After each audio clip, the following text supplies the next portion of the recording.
He thought humiliating her would entertain his wealthy guests. He had no idea he was about to dismantle his own reputation in front of every powerful person in that ballroom.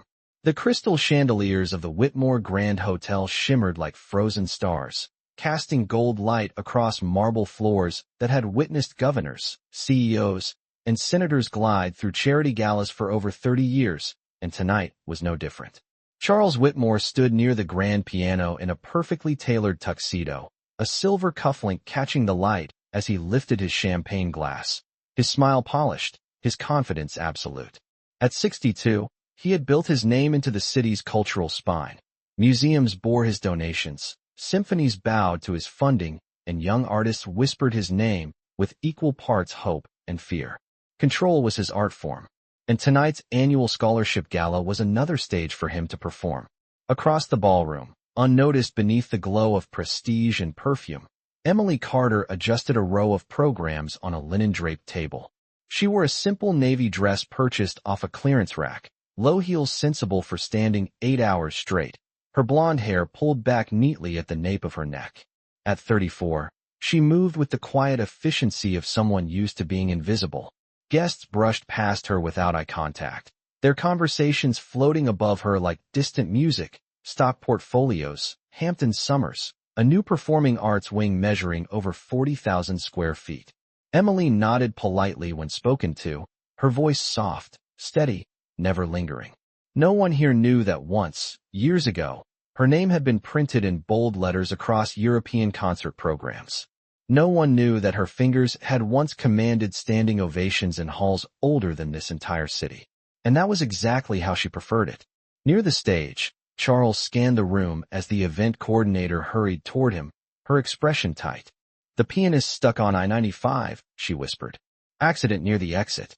He won't make it for at least an hour." Charles's jaw shifted almost imperceptibly. An hour without music meant an hour without atmosphere, and atmosphere was everything. His gaze drifted toward the grand piano, black, gleaming, center stage like a throne waiting for a monarch. Then his eyes landed on Emily. He had noticed her earlier, not because she stood out, but because she had paused, just for a second, when polishing the piano lid, her fingertips brushing the keys as if greeting an old friend. It had been a small thing, barely visible, but Charles noticed details. He always did. A slow smile curved at the edge of his mouth. Opportunity. He lifted his glass slightly, gesturing for the microphone. The room gradually quieted, forks resting against porcelain plates. "Ladies and gentlemen," he began, his voice smooth as aged bourbon. "It appears our featured pianist has been delayed." But perhaps, his gaze drifted deliberately across the ballroom before settling on Emily. "Perhaps we have hidden talent among us tonight."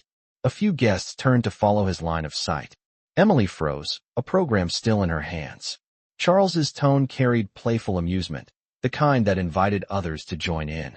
"Miss," he called gently, though the microphone amplified every syllable. "You there by the piano. You seem comfortable around it. Why don't you give us a little entertainment?" A ripple of polite laughter rolled through the crowd. Emily's heartbeat echoed in her ears, but her posture remained straight. For a moment, the ballroom felt larger than its 70-foot ceilings, brighter than its 1,000 bulbs. Charles tilted his head, smiling wider. "Unless, of course, you only know how to dust it." More laughter, softer this time, edged with curiosity. The chandeliers glittered above them. The marble floors reflected every watching face. And in the center of it all, beneath a spotlight she had never asked for, Emily Carter slowly set the programs down. Emily did not move immediately, and that hesitation was exactly what Charles expected. He lifted his brows theatrically as if to rescue her from embarrassment, but he did not lower the microphone. The silence stretched just long enough to become uncomfortable, and discomfort was his favorite instrument. "It is only a piano," he added lightly, swirling the ice in his glass. "We are all friends here." A few guests nodded, reassured by his tone, convinced this was harmless amusement. Emily felt dozens of eyes pressing against her shoulders like invisible hands.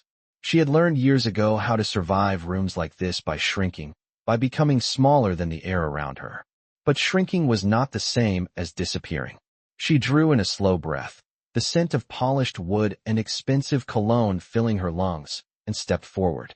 Her heels made the softest clicks against the marble floor, yet, in the vast ballroom, they sounded impossibly loud. Charles watched with measured satisfaction. He leaned toward a nearby donor and murmured, "This should be charming. Just loud enough to be overheard." The donor smirked, already anticipating awkward notes and nervous laughter. Emily reached the stage and paused beside the grand piano, its surface reflecting her face back at her under the white lights. Up close, the instrument looked less like furniture and more like memory. She placed her fingertips gently on the edge of the keys without pressing them, as though asking permission. "Do you need the sheet music?" Charles asked, voice amplified, tone sweet with mock concern. More laughter followed. Emily shook her head once.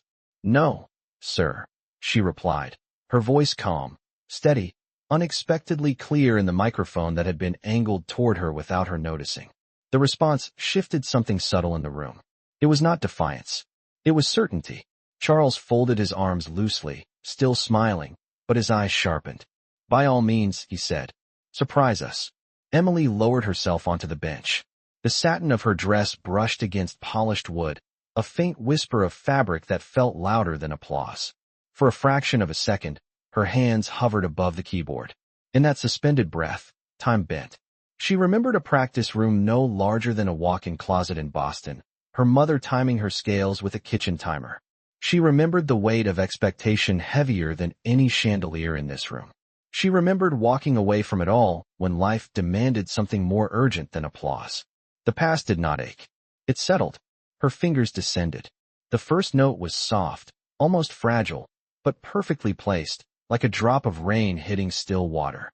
Conversation at the back of the ballroom faltered. The second phrase followed, not louder, but deeper, unfolding with quiet authority. This was no hesitant tapping from someone improvising for survival. It was structure. It was intention. Charles straightened slightly, though he did not realize he had done so. Emily's left hand anchored the rhythm with steady confidence while her right hand began to weave a melody that rose and curled through the air, threading itself between crystal and candlelight. The laughter that had hovered moments earlier dissolved without announcement. No one spoke. No one coughed. The marble floors no longer echoed footsteps. They carried resonance. And for the first time that evening, Charles Whitmore was not orchestrating the mood of the room. The piano was. The melody did not rush to prove itself. It expanded with patience, each phrase unfolding as though it had been waiting years for permission to breathe. Conversations at the edges of the ballroom dissolved entirely, replaced by something rarer than applause, attention. Emily's posture shifted subtly, no longer the careful stance of an employee mindful of posture and protocol, but the grounded stillness of a musician anchored to memory. Her shoulders relaxed. Her wrists floated with precision measured not in seconds, but in decades of discipline. The tempo strengthened, not loud, not aggressive, but assured, and the grand piano responded as though it had finally been given a worthy voice. Charles felt a flicker of unease he could not immediately name. He had expected hesitation, wrong notes, perhaps an awkward laugh and a polite rescue. Instead, he heard phrasing that belonged on a concert stage, dynamic control that required more than casual familiarity. A woman near the front lowered her champagne glass slowly, her eyes fixed on Emily's hands. At a table near the center, an older gentleman in a charcoal suit leaned forward, brows narrowing as recognition stirred. Emily transitioned seamlessly into a more intricate passage, her left hand crossing with effortless confidence, while her right traced arpeggios that shimmered beneath the chandeliers like light refracted through crystal. There was no sheet music, no visible strain, only muscle memory and something deeper, something intimate between artist and instrument. The air itself seemed to change density, as though even the chandeliers held their breath. Charles's smile faded without his permission.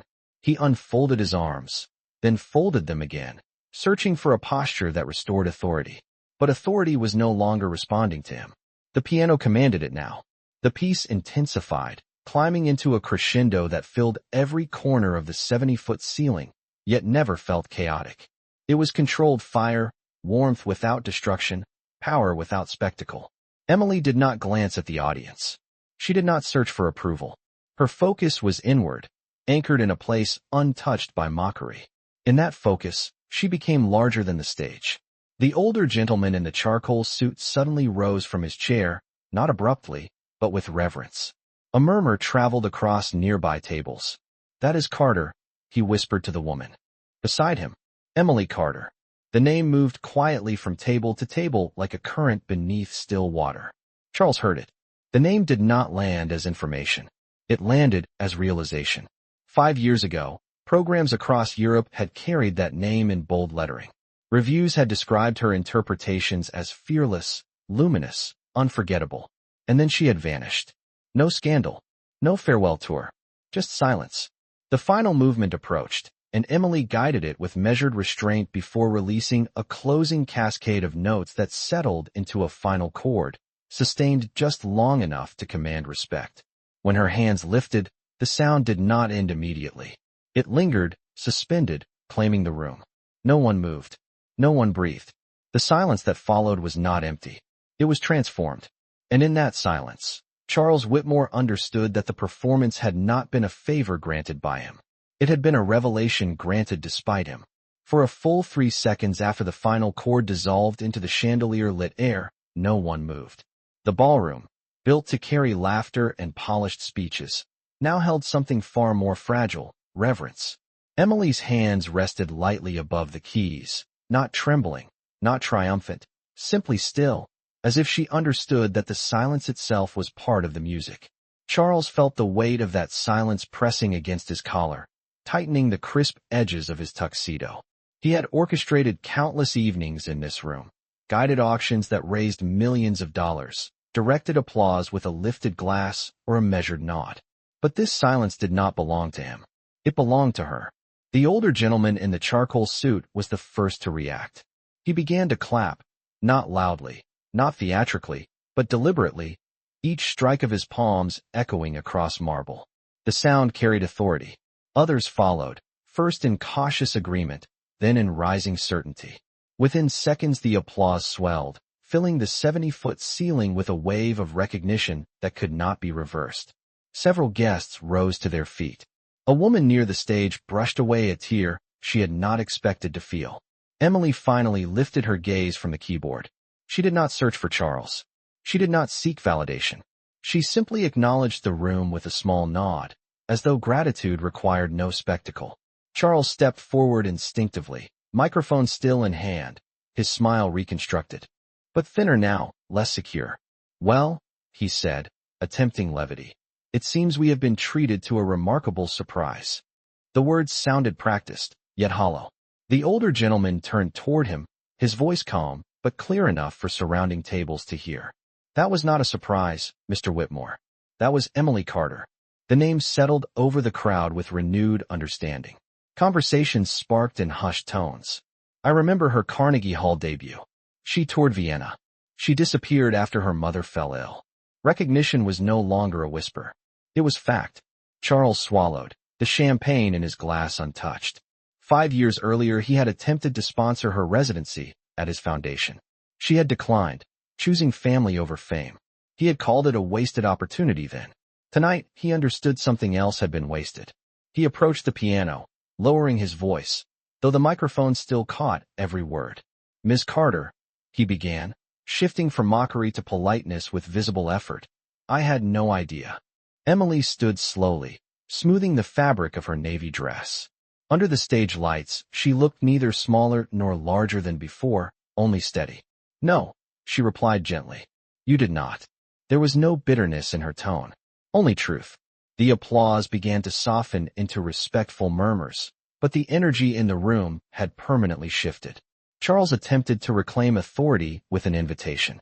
"Perhaps you would consider performing at our foundation's winter series. We would be honored." The offer hung between them, polished and strategic. Emily glanced once at the grand piano, then back at the audience that had moments earlier expected her to fail. "I do not play to impress rooms anymore," she said quietly. "I play because it reminds me who I am." The simplicity of the statement struck deeper than any crescendo. Charles felt the flush of understanding rise beneath his composed exterior. Power, he realized too late, was not measured by who you could summon to a stage. It was measured by whether they chose to stand there at all. And tonight, the choice had never belonged to him.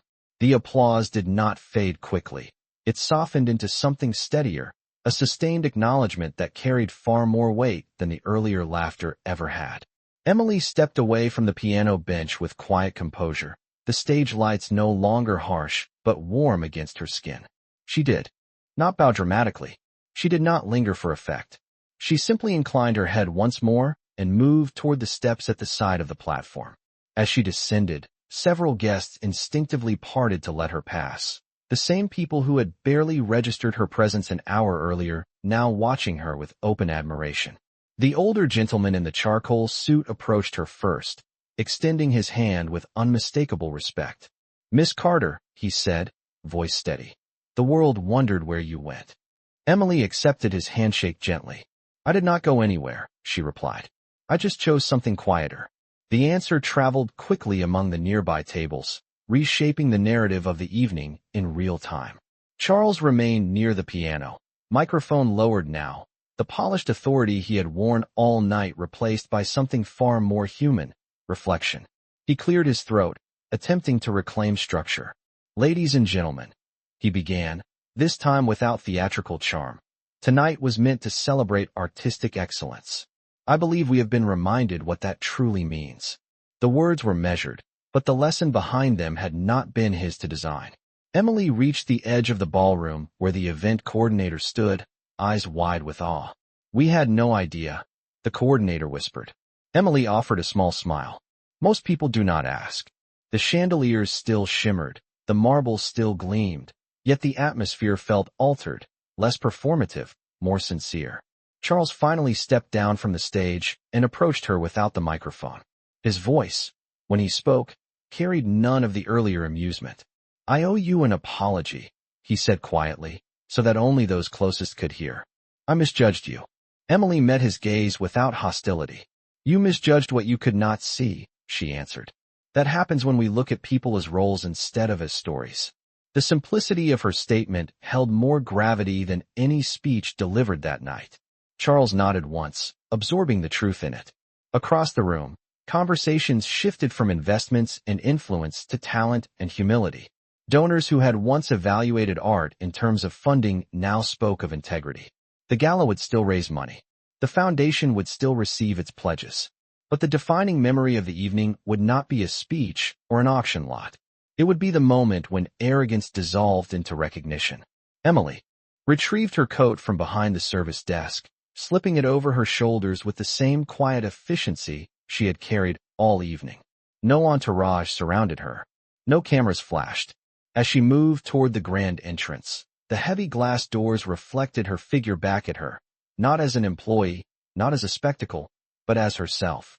Behind her, the ballroom resumed its rhythm, yet something had permanently shifted beneath its polished surface. Charles watched her leave, understanding at last that influence could command a room, but dignity could transform one. And that night, beneath 70 feet of crystal light, the most powerful performance had not been about music at all. It had been about respect. The glass doors of the Whitmore Grand Hotel closed softly behind Emily, sealing the warmth of the ballroom inside and releasing her into the cool night air. The city lights reflected against the polished sidewalk, and for a moment she stood still, letting the quiet settle around her like a familiar coat. Inside, applause and conversation continued, but outside there was only the distant hum of traffic and the steady rhythm of her own breathing. She walked down the wide granite steps with the same measured pace she had used all evening, not hurried, not triumphant, simply certain. A Blacktown car pulled up near the entrance, and a valet rushed forward, but she shook her head gently and continued past, preferring the short walk to the corner where her modest sedan was parked. Behind the glass facade, Charles Whitmore remained near the center of the ballroom, watching her figure grow smaller against the city backdrop. The donors around him resumed their conversations, yet their tones had shifted. Words like talent and humility floated where earlier there had been amusement. The older gentleman in the charcoal suit approached Charles once more, his expression thoughtful. "Influence can introduce art," he said quietly, "but it cannot manufacture it." Charles nodded slowly, the weight of that truth settling deeper than any public embarrassment ever could. He had built foundations measured in square footage and dollars. But tonight, he had witnessed something measured in character. He looked toward the grand piano, its lid still open, the keys silent, yet somehow changed. The instrument had not belonged to him after all. It had belonged to the one who understood it. Across the room, the event coordinator adjusted the evening schedule, her hands still slightly unsteady from what she had witnessed. "We will need to revise the program notes," she murmured to a colleague. "Tonight will be remembered differently." And it would. Not as a flawless gala or a record-breaking fundraiser, but as the evening a room full of certainty was humbled by quiet excellence. Emily reached her car and paused before unlocking it. She glanced back once at the towering hotel, its windows glowing like a constellation against the dark sky. There was no bitterness in her expression, only a calm understanding that she had reclaimed something without needing to demand it. She slid into the driver's seat, started the engine, and let the soft radio hum fill the silence. Inside the ballroom, Charles finally set down his untouched champagne glass. He turned to the microphone one last time, his voice no longer performative, but sincere. "Tonight," he said, "we were reminded that talent does not require permission." The statement carried through the marble hall, and this time there was no laughter, only agreement. As the guests resumed their seats and the evening continued, something invisible had shifted in every polished reflection. Outside, Emily drove into the night, the city lights stretching ahead like notes waiting to be played. She did not need chandeliers or applause to validate her gift. She carried it with her, steady and self-assured. And inside the Whitmore Grand Hotel, beneath 70 feet of crystal light, a powerful man learned that respect is never granted by wealth, only revealed by humility. The following morning the city moved on as it always did, traffic flowing along I-95, office towers reflecting the pale blue of early sunlight, cafes filling with quiet conversations that had nothing to do with marble ballrooms or crystal chandeliers. Yet inside the Whitmore Grand Hotel, the echoes of the previous evening lingered longer than the scent of polished wood. Staff members spoke in softened tones as they reset the ballroom, carefully lowering the lid of the grand piano as though it had earned a new level of reverence overnight. Charles Whitmore arrived earlier than usual, his steps measured across the marble floor that had once amplified his authority without question. He paused beside the instrument, resting his fingertips lightly against its smooth black surface. It no longer felt like a symbol of prestige. It felt like a reminder. In his private office overlooking the city skyline, Charles reviewed the morning messages on his desk. 3 donors had already called, not to question the gala, but to commend what they described as the most authentic moment the foundation had ever hosted. One message stood out. It was from the older gentleman in the charcoal suit, a respected patron of the arts. The note was brief. "True excellence does not need introduction." Charles read it twice. Across town, Emily Carter unlocked the modest community arts center where she volunteered twice a week, a red brick building tucked between a grocery store and a laundromat. The hallway smelled faintly of floor polish and sheet music, and sunlight streamed through narrow windows onto a well-worn upright piano positioned against the wall. Within minutes, a group of children filtered in, backpacks dropping to the floor, voices bright with energy. They greeted her not as a headline or a legend, but simply as Miss Emily. She sat at the piano bench, smoothing the keys with quiet familiarity, and began guiding small hands through simple scales measured in patience rather than applause. For her, the 70-foot ceilings of the gala ballroom and the 8-foot ceiling of this practice room held equal meaning. Music was not defined by square footage. Back at the hotel, Charles requested a meeting with his foundation board. His tone carried none of the arrogance that had once shaped his decisions. "We need to reconsider how we discover talent," he told them. "Not just who stands on stage, but who we overlook before they ever reach it." The board members exchanged thoughtful glances. The gala had raised its intended funds, but the lesson carried more weight than any check written that night. Later that afternoon, Charles sat alone in the ballroom once more. The chandeliers were dimmed, the marble floor empty, the piano silent.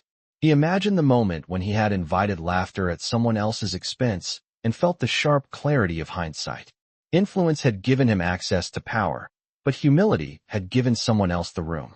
Outside, traffic continued, the city unaware of the shift that had occurred within those walls.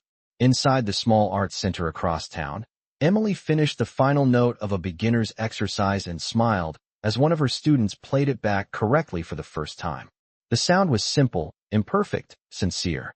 She applauded softly, and the child's face lit with pride. There were no chandeliers, no microphones, no donors watching. Yet the room felt full. And in that quiet space, far from polished marble and curated prestige, excellence continued without announcement, steady and self-assured. By the end of the week, the story had traveled far beyond the marble walls of the Whitmore Grand Hotel. It did not spread through scandal or spectacle, but through something quieter and more enduring, respect. A short clip recorded by a guest found its way on his social media, capturing the final crescendo and the silence that followed. The video did not need dramatic captions. The music spoke for itself. Comments poured in from people who recognized the name Emily Carter, from former critics who had once reviewed her performances, from strangers who had never attended a gala in their lives, but understood what humility looked like when it entered a room unannounced. Charles Whitmore watched the clip alone in his office, the city skyline reflecting in the glass behind him. He replayed the moment where laughter had shifted into stillness. He studied his own expression when recognition dawned. It was not humiliation he felt now. It was clarity. He had spent decades believing that influence curated excellence, that wealth could assemble brilliance under one chandelier. But excellence, he realized, did not respond to invitation alone. It responded to respect. Across town, Emily continued her mornings at the Community Arts Center. The upright piano carried slight scratches along its edges, and one key in the lower register stuck occasionally in humid weather, but she treated it with the same care she once gave concert grands measured in 9 feet of polished wood. That afternoon, one of her students asked shyly, "Miss Emily, were you ever famous?"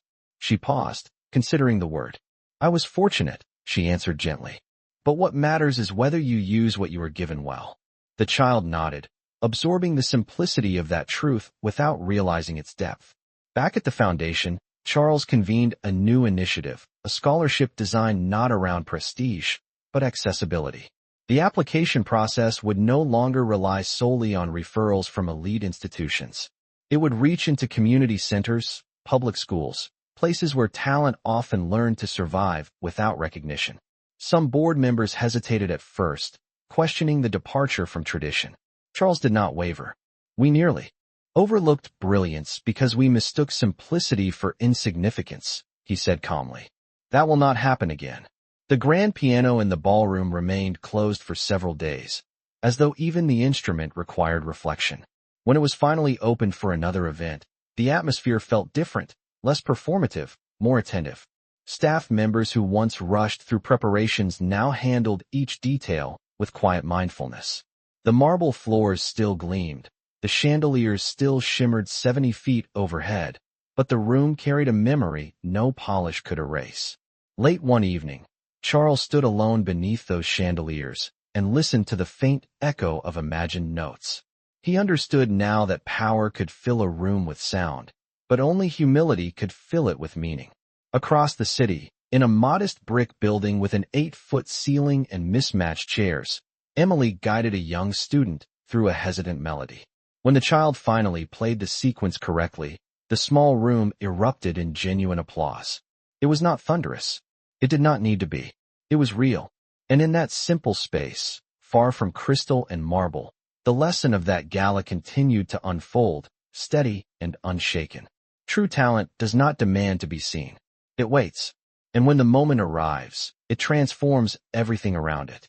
Autumn arrived quietly in the city, brushing the treetops with gold and scattering leaves along the sidewalks outside both the Whitmore Grand Hotel and the modest red brick arts center across town. Weeks had passed since that night beneath the chandeliers, yet its echo continued to shape decisions made in silence. The Whitmore Foundation announced its new outreach program publicly, not with fanfare, but with intention.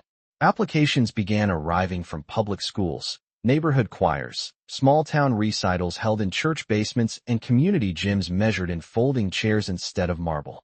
Charles Whitmore reviewed each proposal with a patience that surprised even himself. He no longer searched for polish alone. He searched for promise. One afternoon, he visited the Community Arts Center unannounced, stepping through the narrow doorway where a simple brass bell chimed above his head. The hallway was lined with student drawings of musical notes and handwritten thank you cards taped carefully to the walls. At the end of the corridor, he heard a piano, not a grand instrument measured in 9 feet of lacquered wood, but a slightly worn upright, carrying a melody played with determination. Emily sat beside a young girl whose feet barely touched the floor, guiding her through a careful progression.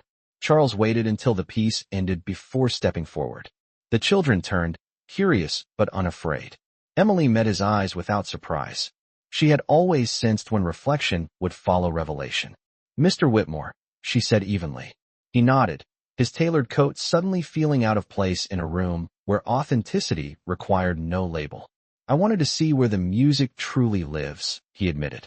The statement was not rehearsed. It was honest. Emily gestured toward the students. "It lives wherever someone is willing to listen."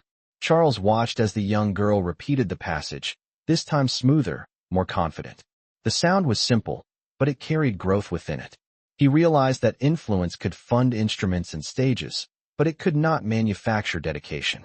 That had to be cultivated, patiently, one lesson at a time. "We are expanding the scholarship," he told Emily quietly. "No recommendations required from elite institutions. Only auditions and commitment." Emily studied him for a moment, measuring sincerity rather than status. Then she offered a small nod. "That will open doors," she said. "But make sure you do not close them with expectations." He understood. Back at the hotel, the grand ballroom continued hosting galas and speeches, yet something subtle had changed. Laughter never again came at someone else's expense. Invitations were extended with curiosity rather than assumption. And when the piano was played, whether by seasoned performers or hopeful newcomers, the room listened differently. Months later, at a small recital held in the Arts Center, one of Emily's students performed for the first time before family and neighbors. The applause was heartfelt, filling the 8-foot ceiling with pride. Emily stood at the back, arms folded gently, her expression calm. She did not need crystal light or standing ovations. She had witnessed transformation in places that did not glitter. Across town, Charles read a letter from a scholarship recipient who wrote, "Thank you for seeing me before I was seen anywhere else." He set the letter down and looked out at the skyline, understanding that legacy was not built by commanding rooms, but by changing them. And on a quiet evening, as city lights shimmered against glass towers and modest street lamps alike, the lesson remained clear. True greatness does not announce itself. It reveals itself in the silence that follows, and in the humility that remains long after the music fades.